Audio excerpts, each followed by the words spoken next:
¿Para qué va a llevar? Con chile sin chile, caballero. ¿Quiero chile? Con chile.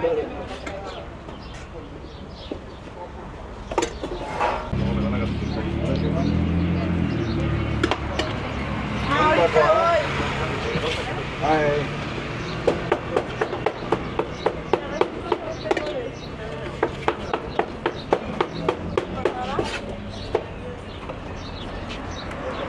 Chile no, ¿ah?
Amaranto, coco, neta, chocolate.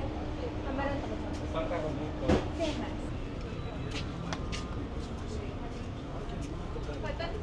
Sí.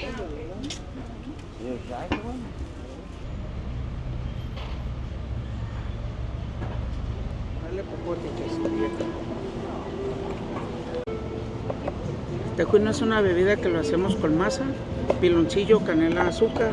Se cose en un caso 4 horas, un día de reposo, sal y limón. Te estás tomando un tejuino artesanal de maíz, típico de aquí de Jalisco. Los carritos que ves aquí son del ayuntamiento de aquí de Guadalajara.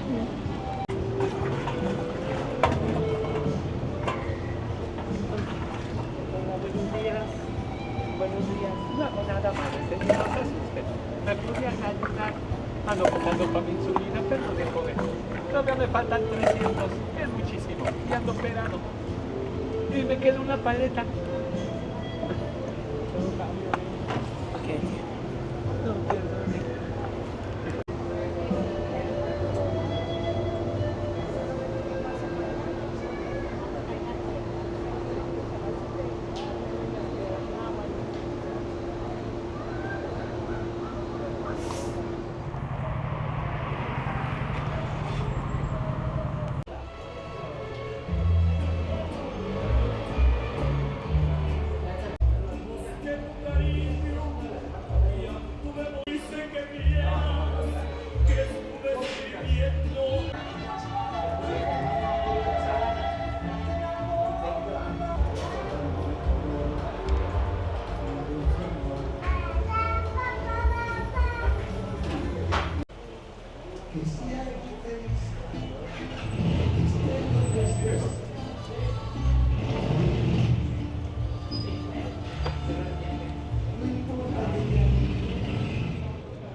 Muchas gracias.